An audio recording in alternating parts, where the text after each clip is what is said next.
करतो, ते स्तुती करतो की देवाने पुन्हा एक वार या आठवड्याच्या पहिल्या दिवशी देवाचं वचन ऐकण्याची संधी आम्हा प्रत्येकाला दिलेली आहे. निश्चितच माझा विश्वास आहे की देव त्याच्या वचनाद्वारे आमच्या प्रत्येकाच्या अंतःकरणाशी बोलत असतो. मला सांगू द्या, आमच्या अवतीभोवतीची परिस्थिती जर आम्ही पाहिली, आमच्या अवतीभोवतीच्या घडामोडी घडत आहेत, केवळ आमच्या अवतीभोवतीच नव्हे तर आमच्या देशामध्ये, साऱ्या जगामध्ये ज्या गोष्टी घडत आहेत, ज्या वार्ता आमच्या कानावरती ऐकायला येतात, ज्या ज्या आम्ही न्यूज पाहतो, न्यूज वाचतो, त्या या सर्व नकारात्मक गोष्टी आम्हाला ऐकायला मिळत असतात. पण मला सांगू द्या, या सर्व नकारात्मक गोष्टी आमच्या अवतीभोवती घडत असताना देवाचं वचनच आमच्यासाठी आम्हाला आशीर्वाद देण्याचं काम करत असतं. आमच्या जीवनामध्ये नवं उत्तेजन देवाच्या वचनातून आम्हाला प्राप्त होतं. एवढंच केवळ नाही तर देवाच्या वचनाच्याद्वारे आम्हाला धीर प्राप्त होतो, आशा आमच्या अंतःकरणामध्ये निर्माण होते. आणि मग मला सांगू द्या, ज्या आम्ही अशा प्रकारच्या परिस्थितीतून जात असतो त्यास आम्ही देवाच्या वचनाकडे वळणं अतिशय गरजेचं आहे. आणि माझा विश्वास आहे की आज देव निश्चितच त्याच्या वचनाद्वारे आमच्या प्रत्येकाच्या अंतःकरणाची भेट घेणार आहे. देव आमच्या अंतःकरणाशी आज त्याच्या वचनाद्वारे बोलणार आहे. अशी एक म्हण आहे की जीवन ते आहे की 10% गोष्टी ज्या तुमच्या जीवनामध्ये घडतात त्याच्यावरती आहे आणि 90% ज्या प्रकारे तुम्ही त्याला प्रतिसाद देता, ही अशी एक म्हण आहे. मला सांगू द्या, आमच्या जीवनामध्ये ज्या काही गोष्टी घडत असतात ते केवळ 10%च असतात, पण 90% त्या गोष्टीवरती आम्ही कसा प्रतिसाद देतो याच्यावरती अवलंबून असतं. मला सांगू द्या, या सर्व गोष्टीचा विचार करत असताना एक गोष्ट मला लक्षात येते. जर आम्ही इस्रायल लोकांविषयी विचार करतो, ज्यास मोशेने इस्रायल लोकांना ते कनान देशामध्ये प्रवेश करण्यापूर्वी त्या 12 हेर लोकांना तो कनान देश कसा आहे हेरण्यासाठी पाठवलेलं आहे, तर मला सांगू द्या, त्यावेळेस आम्ही पाहतो की त्या ठिकाणातून जे 12 लोक आहेत त्याच्यामधल्या 12 लोकांमधून 10 लोकांनी एक वेगळ्या प्रकारची वार्ता आणली, किंवा न्यूज आणली, आणि 2 लोकांनी वेगळ्या प्रकारची वार्ता आणलेली. आणि मी पाहतो की ज्यावेळेस मी त्या वचनातून वाचतो, त्या वचनातून वाचत असताना मला कळतं की गणनाचं पुस्तक याचा 13वा अध्याय आणि 31व्या वचनामध्ये आम्ही पाहतो काय घडलेलं आहे. गणनाचं पुस्तक याचा 13वा अध्याय 31वा वचन. पण जे पुरुष त्याच्या बरोबर गेले होते ते म्हणाले, त्या लोकांवर स्वारी करण्यास आपण मुळीच समर्थ नाही, कारण ते आपणाहून बलाढ्य आहेत. आम्ही या ठिकाणी पाहतो की जे 10 लोक होते, ते 10 लोकांनी जी वार्ता आणली, त्या 10 लोकांनी अशी वार्ता आणली की जे लोक त्या देशामध्ये राहत आहेत, जे पुरुष त्या देशामध्ये आहेत, ते फार बलाढ्य आहे आणि त्याच्यावरती आम्ही स्वारी करू शकत नाही. आणि म्हणून ज्यावेळेस आम्ही अशा प्रकारची वार्ता त्या ज्या 10 हेरांनी आणली, त्या गोष्टीमुळे एक गोष्ट घडली की जे इस्रायल लोक होते ते सर्व निराश झाले आणि त्यांच्यामध्ये निराशा पसरत राहिली. आणि सारे इस्रायलामध्ये ती निराशा पसरल्या कारणाने एक गोष्ट घडली की इस्रायल लोक नंतर कुरकुर करायला लागले. आणि ज्यावेळेस ते कुरकुर करायला लागले त्यावेळेस ते काय बोलले, अनुवादाचं पुस्तकाचा पहिला अध्याय 26 ते 28 वचन आपण जर वाचलं तर त्या ठिकाणी पाहायला मिळेल की त्यांनी कोणत्या प्रकारची कुरकुर त्या ठिकाणामध्ये केलेली आहे. तथापि तुम्ही तिथे जाईनात, उलट तुम्ही आपला देव परमेश्वर याच्या आज्ञेविरुद्ध बंड केले.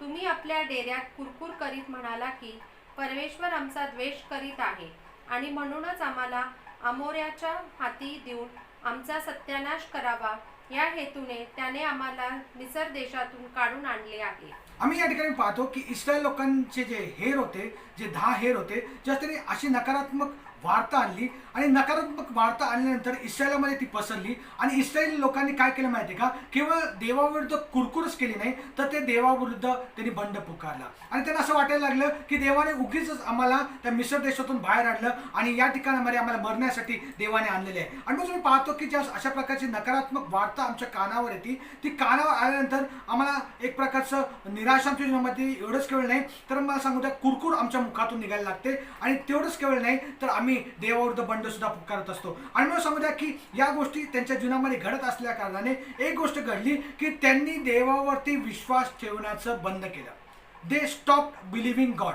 मला सांगू द्या, ज्या अशा प्रकारच्या नकारात्मक गोष्टी वारंवार आमच्या कानावर येतात, ज्या अशा नकारात्मक गोष्टी आमच्या अवतीभोवती घडत असतात, त्यावेळेस एक गोष्ट घडायला लागते, जर आमचे विचार आम्ही बदलले नाही तर आम्ही काय करतो माहिती आहे का, की देवाविरुद्ध कुरकुर करत नाही, देवाविरुद्ध बंड पुकारत नाही. एवढंच केवळ नाही तर आम्ही एक गोष्ट करतो की ज्या अशा सर्व प्रकारच्या नकारात्मक गोष्टी आमच्या कानावर येतात त्यावेळेस एक गोष्ट घडते की आम्ही देवावरती विश्वास ठेवणं सुद्धा बंद करायला लागतो. आणि याच गोष्टी इस्रायल लोकांच्या जीवनामध्ये घडायला लागले की त्यांनी देवावरती विश्वास ठेवण्याचं बंद केलं आणि देवावरती विश्वास न ठेवल्या कारणाने पुष्कळ लोकांचा राणामध्ये नाश झाला, हे आम्हाला पाहायला मिळतं. आणि मला सांगू द्या की ज्या अशा प्रकारच्या नकारात्मक गोष्टी आमच्या अवतीभोवती घडत असतात आणि नकारात्मक गोष्टी घडत असताना एक गोष्ट घडते आमच्या जीवनामध्ये की त्याच्याद्वारे सर्व प्रकारच्या देवावरचा विश्वास आमचा कमी होतो, देवावरती आम्ही भरोसा ठेवण्याचं बंद करतो. आणि एवढंच केवळ नाही तर मला सांगू द्या की जे काही देव आमच्या जीवनामध्ये करू इच्छित आहे ते गोष्टी करण्यापासून आम्ही थांबतो किंवा आम्ही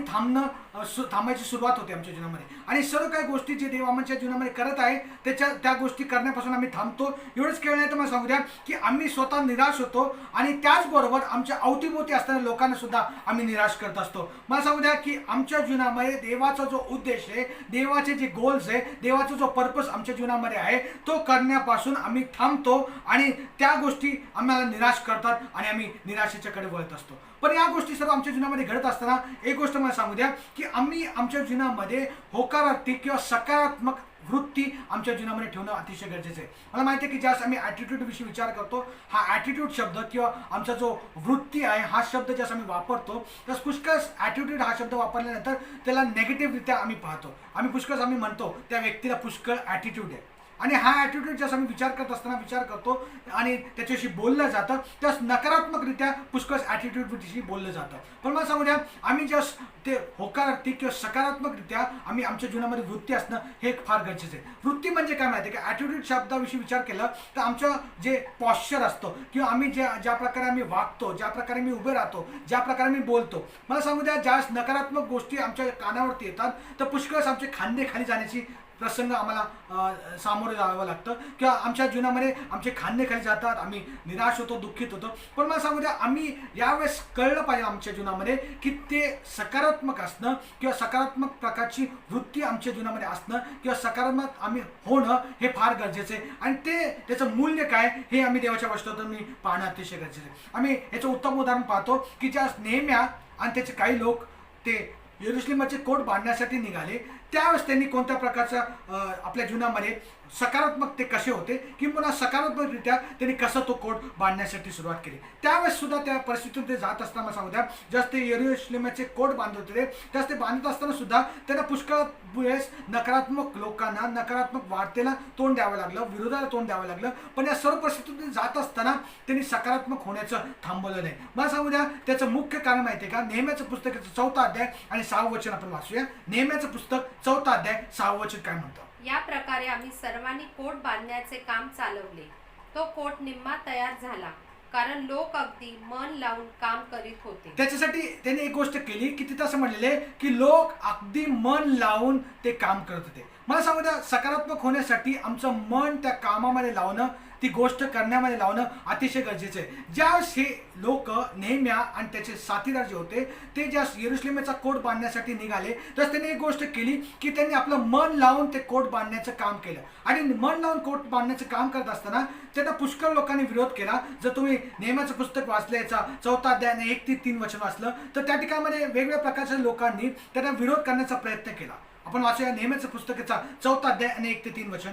आम्ही कोट बांधत होतो हे सनबलाटाने ऐकले तेव्हा त्याला मोठा क्रोध आला व तो यहुदी लोकांचा उपहास करू लागला.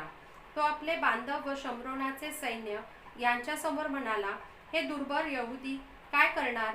ते तटबंदी करणार काय? ते यज्ञ करणार काय? ते एका दिवसात सर्व काम आटोपणार काय? आज खाल्ल्याने पाषाण मातीच्या ढिगाऱ्यातून निवडून घेऊन ते पुन्हा कामास लागण्याजोगे करतील काय? त्यांच्याजवळ अम्मोनी तोबिया होता.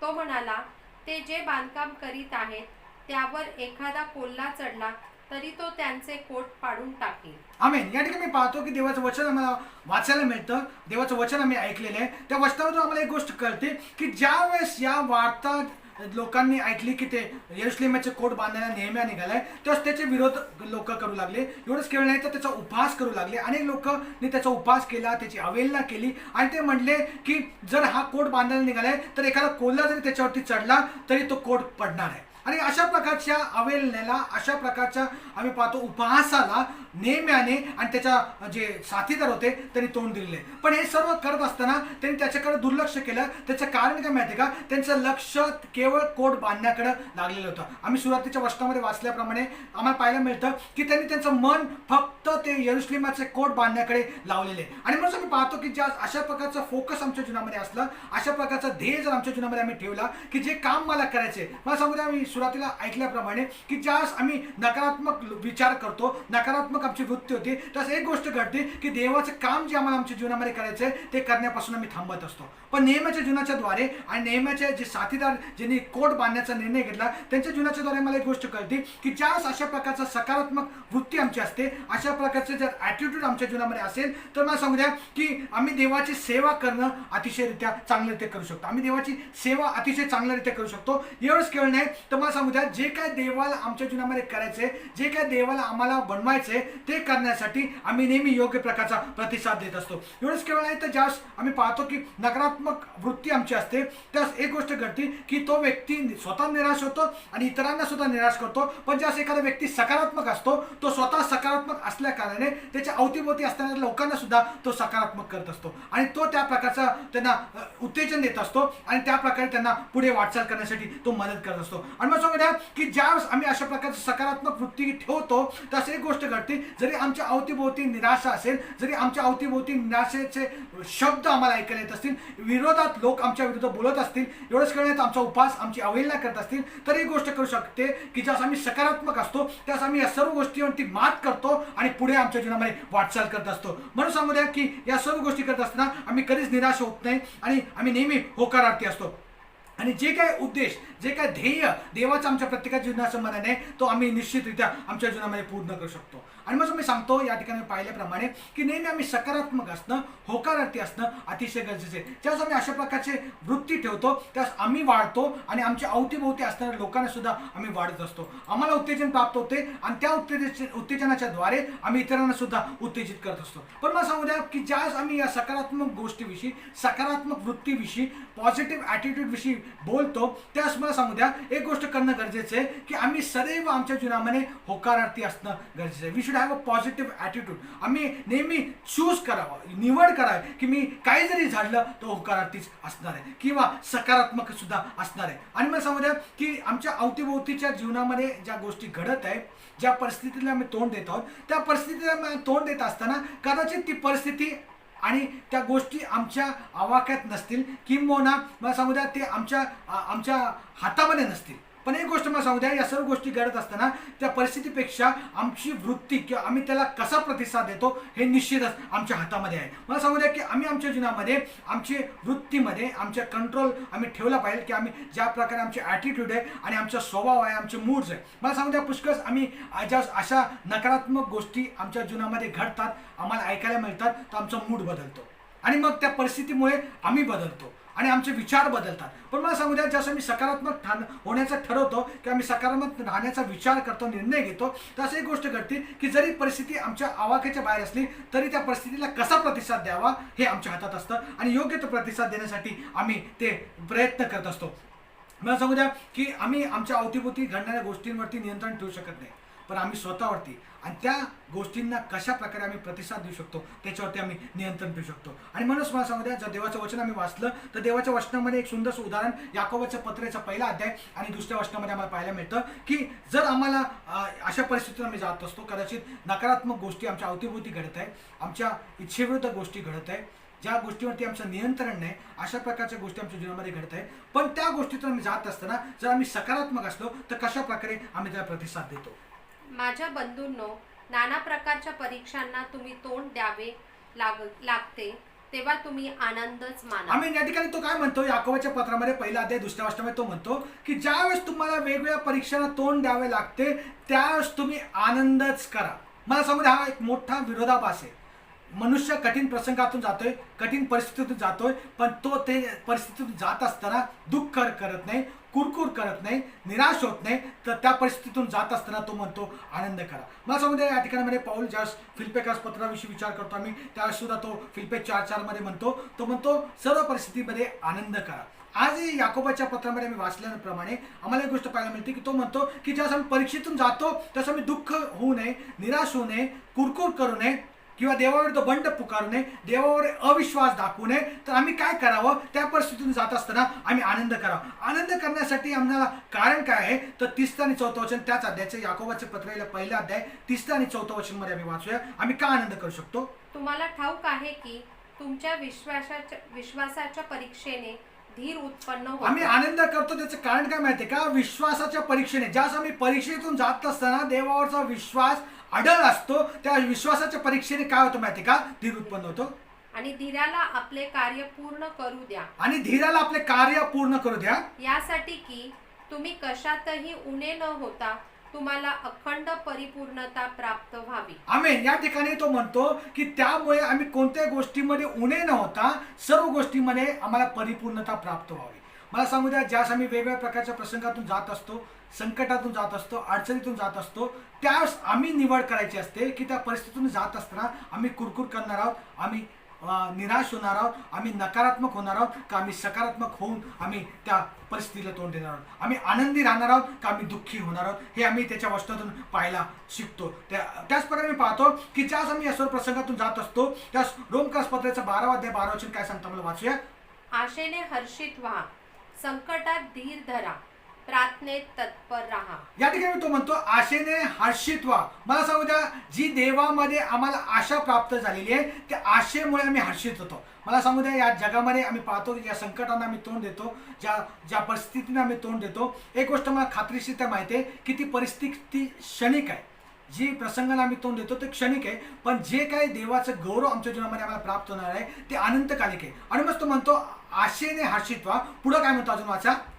संकटात धीर धरा. संकटात धीर धरा म्हणजे मला सांगू द्या, संकटातून जात असताना उतावळे होऊ नका, लगेचच एखाद्या निर्णयावर पोहोचू नका. तर एक गोष्ट करा, त्याच्यातून जात असताना तुम्ही धीर धरा, धीराने वाट पहा. मला सांगू द्या, धीर आम्हाला संकटातून पाहायला मिळतो. ज्या सर्व काही परिस्थिती व्यवस्थित असली तर धीराला आपला काय काम करायची गरजच भासत नाही. पण ज्यावेळेस आम्ही वेगवेगळ्या प्रकारच्या संकटातून जातो त्यावेळेस आम्ही धीर कसा धरावा हे शिकत असतो. आणि तिसरी गोष्ट त्या ठिकाणी काय म्हणलेली आहे, प्रार्थनेत तत्पर राहा. प्रार्थनेत तत्पर असा. म्हणजे मला सांगू द्या, ज्यास आम्ही धीर धरतो आणि प्रार्थना करतो त्यास आमच्या जीवनामध्ये एक सकारात्मक विचार आम्ही धारण करतो आणि योग्य रीतीने प्रत्येक परिस्थितीला आम्ही तोंड देतो किंवा प्रतिसाद देत असतो. मला सांगू द्या, अशा प्रकारे ज्यास आम्ही आमच्या जीवनामध्ये पाहतो त्या जर आमच्या अवतीभोवतीची परिस्थिती जरी आमच्या आवाक्याच्या बाहेर असतील, आमची अवतीभोवती जी परिस्थिती घडत आहे ती निराशाजनक असेल, पण मला सांगू द्या, ज्यास आमच्या जीवनामध्ये आम्ही एक होकारार्थी विचार केले आणि आम्ही अशा प्रकारचा आम्ही समज करून घेतली का आम्ही आमच्या जीवनामध्ये एक योग्य प्रकारची अंडरस्टँडिंग, प्रॉपर अंडरस्टँडिंग जर आमच्या जीवनामध्ये असली आणि आमच्या जीवनामध्ये जरी हे असे चुकीचे प्रसंग घडत असले तर जर आमचे समज व्यवस्थित असली, आम्ही जर व्यवस्थितरित्या विचार करत असलो तर एक गोष्ट करूया, आम्ही अशा प्रसंगातून जात असताना सुद्धा एक सकारात्मक वृत्ती आम्ही आमच्या जीवनामध्ये ठेवणार आहोत, एक होकारार्थी विचार आमच्या जीवनामध्ये आम्ही ठेवणार आहोत. त्याचं एक उत्तम उदाहरण मला द्यावंसं वाटतं. काही दिवसापूर्वी एक बहिणीचा फोन मला आला आणि ती बहीण मला फोनवर म्हटली आणि अतिशय दुःखी होती, रडत होती. आणि रडत असताना ती मला म्हटली की तिच्या भावांना त्यांनी घेऊन गेलेले आहेत कारण ते COVID-19 पॉझिटिव्ह असे आलेले आहेत. आणि मग ही वार्ता त्यांनी मला सांगितल्यानंतर मला सांगू द्या, ज्या कालांतराने काही दिवसानंतर त्यांनी त्यांना फोन करण्याचा प्रयत्न केला तर त्या फोनवर सुद्धा त्यासाठी बोलू शकत नव्हते. आणि त्यांना असं ऐकायला मिळालं की त्या व्यक्तीला व्हेंटिलेटरवर ठेवलेलं आहे आणि त्या व्हेंटिलेटरवर ठेवल्या कारणाने तो कोणासंगती बोलू शकत नाही आणि परिस्थिती फार कठीण झालेली आहे. आणि मग त्यांनी मला लगेचच फोन केला आणि सांगितलं की तुम्ही कृपा करून माझ्या भावासाठी प्रार्थना करा. मला एक गोष्ट माहीत होती की जरी परिस्थिती आमच्या आवाक्याच्या बाहेर आहे आणि जरी आम्हाला त्याच्यावरती नियंत्रण ठेवता येत नाही, त्याला आम्ही भेटू शकत नाही, बोलू शकत नाही, पण एक गोष्ट तितकीच खरी की ज्या देवाने आकाश आणि पृथ्वी निर्माण केली, जो सर्वत्र पोहोचू शकतो तो देव आमच्याबरोबर आहे. आणि मग आम्ही विश्वासाने प्रार्थना केली आणि त्या व्यक्तीला म्हटलो की देवाला म्हटलो की देवा त्याचं अंतरून तू बदल आणि तू त्याच्या जीवनामध्ये चमत्कार कर. आम्ही कुटुंब या नात्याने प्रार्थना केली, त्याच प्रकारे आम्ही वैयक्तिकरित्या प्रार्थना केली आणि ज्या प्रार्थनेच्या द्वारे त्या भावाला मी उचलून धरलं तर तिसऱ्याच दिवशी त्या बहिणीचा परत फोन मला आला आणि सांगितलं की त्या व्यक्तीला, त्याच्या भावाला त्या ICUच्या वॉर्डमधून व्हेंटिलेटरवरून काढलेलं आहे आणि आता त्याला जनरल वॉर्डमध्ये ठेवलेलं आहे. ह्याचं कारण काय माहिती आहे का? कधी कधी आमच्या जीवनामध्ये अशा नकारात्मक वार्ता ज्या आमच्या कानावर येतात तर कदाचित आम्ही निराश होण्याची शक्यता आहे, देवावरती आमचा विश्वास कमी होण्याची शक्यता आहे. पण मला सांगू द्या, त्यावेळेसच आम्ही सकारात्मक होणं गरजेचं आहे. आणि मी म्हटलं पाहिजे की काही जरी परिस्थिती असली तरी देव या प्रसंगातून काहीतरी योग्य ते करणार आहे, देव या प्रसंगातून मार्ग काढणार आहे. मला सांगू द्या, आम्ही ज्या देवावरती विश्वास ठेवतो तो रानातही राजमार्ग तयार करणारा परमेश्वर आहे. ज्या देवावरती आम्ही विश्वास ठेवतो तो मरुभूमीतून नद्या वाहवणारा परमेश्वर आहे. ज्या देवावरती आम्ही विश्वास ठेवतो तो आम्हाला काही नसताना सर्व काही देणारा आमचा परमेश्वर आहे. आणि मग म्हणून मला सांगू द्या, जर आम्ही अशा प्रसंगाला तोंड देत आहोत, मला सांगू द्या, कधी कधी आम्हाला असं वाटतं की ज्या प्रसंगाला आम्ही तोंड देत आहोत, ज्या परिस्थितीला आम्ही तोंड देत आहोत ते फार मोठे आहे. पण मला सांगू द्या, असा कोणताही प्रसंग, कोणतीही परिस्थिती इतकी मोठी नाही की जी देव सोडवू शकत नाही. पण आम्हाला एक गोष्ट करणं गरजेचं आहे की या परिस्थितीत आम्ही जात असताना नकारात्मक विचार धारण करण्याच्या ऐवजी, नकारात्मक स्वतःरित्या होण्याच्या ऐवजी, आम्ही स्वतः नकारात्मक गोष्टी पसरवण्याच्या ऐवजी एक गोष्ट करणं गरजेचं आहे, आम्ही सदैव सकारात्मक व्हायला पाहिजे. सकारात्मक होणं म्हणजे फक्त सकारात्मक विचार करणं नाही, तर जे देवाचं वचन आम्हाला सांगतं ते वचन वाचतो आणि त्या वाचनावर आम्ही विश्वास ठेवतो. आणि जर आम्हाला देव सांगतो की मी सर्व काय करायला समर्थ आहे, मी तुमच्यासाठी अद्भुत गोष्टी करेल.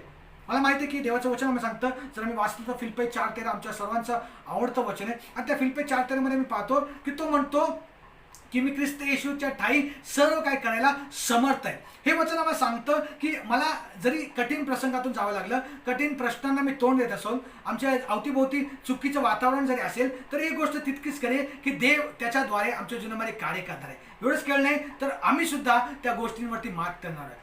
आम्ही या प्रसंगाला तोंड देत असताना मला तुम्हाला उत्तेजन देऊ द्या, तुम्ही या कोरोना व्हायरसवरती, कोविड-19 वरती विजय मिळवणार आहात. तुम्ही या कोविड-19ला मात करणार आहे. पुष्कळचे व्हिडिओज आम्हाला पाहायला मिळतात, ऐकायला मिळतात, पुष्कळचे गोष्टी आम्ही ऐकतो, नकारात्मक असतात पुष्कळ गोष्टी. पण मला सांगू द्या, या सर्व नकारात्मक गोष्टी जरी आमच्या कानावरती येत असतील तर आम्ही होकारती होणं अतिशय गरजेचं आहे. आम्ही म्हटलं पाहिजे की ख्रिस्त येशूच्या नावामध्ये मी या गोष्टीवरती विजय मिळणार आहे. भयामध्ये न जगता मी विश्वासामध्ये जीवन जगणार आहे. आणि मला सांगू द्या की जे काही प्रभूमध्ये आम्ही श्रम घेतो, जे काही गोष्टी आम्ही प्रभूमध्ये करत असतो ते कधीच व्यर्थ ठरणार नाही. तर प्रभू आम्हाला प्रत्येक गोष्टीमध्ये विजय दिल्याशिवाय राहणार नाही. आणि मग देवाची इच्छा हीच आहे की आम्ही अशा सर्व परिस्थितीला तोंड देत असताना आम्ही सकारात्मक होणं अतिशय गरजेचं आहे. आणि ज्यावेळेस आम्ही अशा प्रकारे सकारात्मक होणार आहोत, त्यावेळेस देव आमच्या जीवनामध्ये कार्य केल्याशिवाय राहणार नाही. देव आमच्या जीवनामध्ये अद्भुत कार्य करणार आहे. आम्ही जर सकारात्मक झालो तर परिस्थिती बदलणारा देव आमच्याबरोबर आहे. आणि जर आम्ही सकारात्मक झालो तर देव आमच्यासाठी अशक्य गोष्टी शक्य करणार आहे. ज्या प्रकारे आम्ही त्या भावाच्या जीवनामध्ये पाहिलं की त्या भावाच्या जीवनामध्ये देवाने मोठा चमत्कार केला आणि दाखवून दिलं की मी आजही कार्य करतो. पुष्कळ लोकांचं असं म्हणणं आहे की देव पूर्वीच्या काळामध्ये कार्य करत होता, आज काय तो कार्य करत नाही, आज काय तो चमत्कार करत नाही. पण मला सांगू द्या, तो म्हणतो मी काल, आज आणि युगानुयुग सारखा परमेश्वर आहे. जो पूर्वीच सर्व काय करत होता तो आजही सर्व काय करायला समर्थ आहे. पण त्याची इच्छा हीच आहे की आम्ही सदैव होकारार्थी असलं पाहिजे. काय जरी झालं तर आम्ही देवावरती विश्वास ठेवला पाहिजे. आम्ही कोणत्या प्रकारे नकारात्मक वार्ता न पसरवता आम्ही जे सत्य आहे किंवा जे देवाचं वचन आम्हाला सांगतं त्या गोष्टीकडेच आम्ही लक्ष लावणं अतिशय गरजेचं आहे. आणि ज्यावेळेस आम्ही अशा प्रकारे देवाने सांगितलेल्या गोष्टी प्रकारे लक्ष देतो त्यावेळेस देव आम्हाला विजय देत असतो. एक गोष्ट मला सांगू द्या की ज्यावेळेस आम्ही अशा प्रकारच्या प्रसंगाला तोंड देतो त्यावेळेस आम्ही जरी भविष्याविषयी विचार करतो, आमचं लक्ष भविष्याकडे, तर आम्ही जे वास्तव आहे किंवा जे प्रॅक्टिकल प्रेझेंटमध्ये आहे, आम्ही जे आमच्या अवतीभोवती घडत त्याच्यासुद्धा कुठं लक्ष देता त्याच्यामध्ये आम्ही जगलं पाहिजे. आणि आमचं लक्ष फ्युचरकडे असणं अतिशय गरजेचं. Live in the present but keep an eye on the future. किंवा जे वर्तमान काळामध्ये घडत आहे त्याच्यामध्ये जगा, पण नेहमी लक्ष पुढील गोष्टीकडे ला. आणि मग सांगू द्या की ज्यास आम्ही अशा प्रकारची वृत्ती आमच्या जीवनामध्ये असली तर आम्ही पौलाच्या जीवनामध्ये सुद्धा पाहतो की पौलाच्या जीवनामध्ये अशा प्रकारची वृत्ती असल्या कारणाने तो प्रत्येक गोष्टीमध्ये विजय मिळू शकला. एवढंच केलं नाही तर त्याने अनेक अशी धीराची वचनं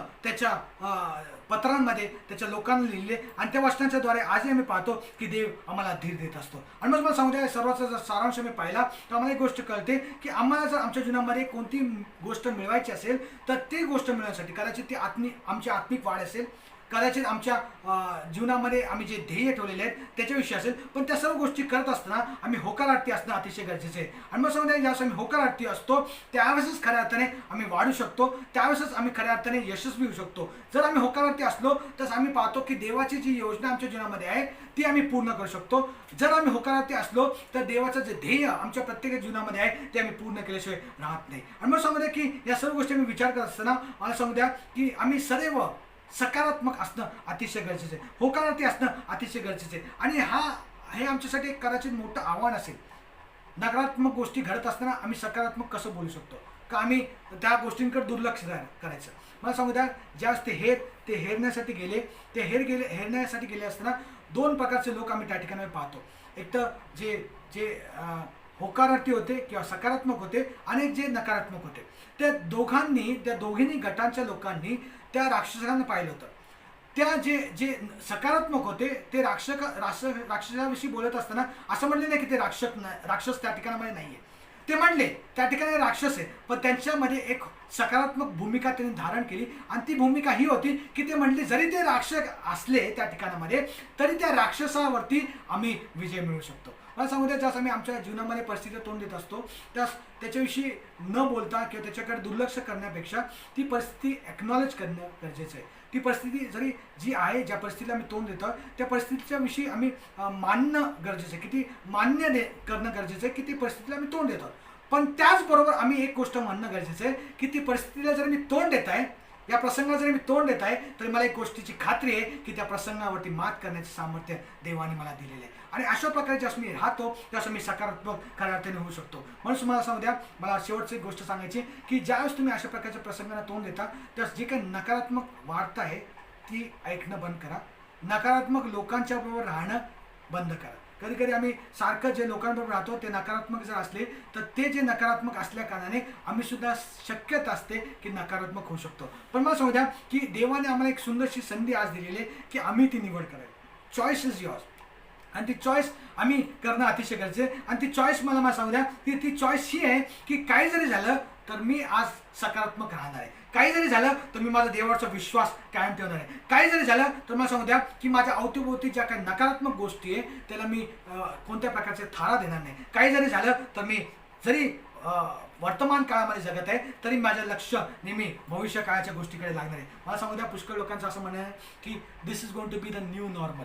म्हणजे या परिस्थितीला जी आम्ही तोंड देत आहोत आणि सोशल डिस्टन्सिंगला आम्ही तोंड देत आहोत, अशा प्रकारेच आता इथून पुढं आम्हाला जगावं लागणार आहे. मला सांगू द्या, एक गोष्ट तितकीच करेल की ही परिस्थिती बदलणार आहे.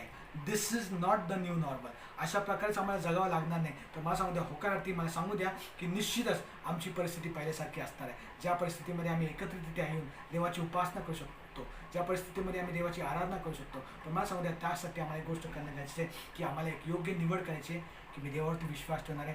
निवड जी करायची ती मला ही करायची की काही जरी झालं तर मी सकारात्मक असणार आहे. आणि मला सांगू द्या, जर मी अशा प्रकारची निवड केली तर मला आमच्या जीवनामध्ये विजय मिळाल्याशिवाय राहणार नाही. आणि देव करो हे करण्यासाठी देव प्रत्येकाला सहाय्य करो, मदत करो. यासाठी आपले डोळे बंद करू आणि आपण प्रार्थना करूया. स्वर्गीय प्रेमळ पिते, आमचा धन्यवाद करतो, तुझी स्तुती करतो, तुझ्या नावाचा जय जयकार करतो. पुन्हा एक वार तुझ्या वचनाद्वारे तू आमच्या प्रत्येकाच्या अंतकरणाची आज भेट घेतलेली आहे. प्रभू, मी पाहतो की ज्यावेळेस आम्ही अशा प्रकारच्या परिस्थितीमधून जात असतो तस पुष्कळच्या वेळेस नकारात्मक गोष्टी आम्हाला ऐकायला मिळतात. नकारात्मक वार्ता, नेगेटिव्ह ज्या गोष्टी त्या आम्हाला ऐकायला मिळतात. पण मला सांगू द्या, आज तुझ्या वचनाद्वारे तू आमच्या प्रत्येकाच्या अंतकरणाशी बोललेले आहेस माझ्या प्रभू. ज्यावेळेस आम्ही नकारात्मक वार्ता ऐकतो, नकारात्मक आमची वृत्ती होते, त्यावेळेस आम्ही स्वतः निराश होतो आणि मी इतरांना सुद्धा निराश करतो. पण भाऊ, आज मी प्रार्थना करतो तुझ्या वचनाच्याद्वारे तो आमच्यासाठी बोललेलं आहे. ज्या प्रकारे नेहम्याने आणि त्याच्या बरोबर असणाऱ्या त्याच्या साथीदारांनी नकारात्मक गोष्टींना थारा दिला नाही, तर त्यांनी सदैव जे काम त्यांना करायचं होतं त्याच्याकडे मन लावलं, देवावरती विश्वास ठेवला आणि त्यांनी ते भिंत किंवा ते कोट बांधून काढले. त्या प्रकारची सकारात्मक भूमिका आम्ही सुद्धा आमच्या जीवनामध्ये धारण करावी, यासाठी मग प्रत्येकाला तू सहाय्य कर. प्रभू, मी प्रार्थना करतो प्रत्येकाच्या अंतकरणाशी तू आज बोललेलं आहे. आणि प्रभू, आपल्या जीवनामध्ये सकारात्मक होण्यासाठी जे निवड त्यांना करायची ती निवड त्यांनी करावी आणि आपल्या जीवनामध्ये सकारात्मकरित्या त्यांनी जगावं, यासाठी प्रत्येकाचं तू सहाय्य कर. पुन्हा एक वार या सुंदरशा समयाबद्दल तुझे आभार मानत तुझी स्तुती कर. येशू ख्रिस्ताच्या प्रियान गुणांना मागतो म्हणतोय, आमेन. आता देवबापाची प्रीती, प्रभू येशू ख्रिस्ताची कृपा, पवित्र आत्म्याची सहभागिता तुम्हा सर्वांबरोबर आता आणि सदा सर्व काळ असो.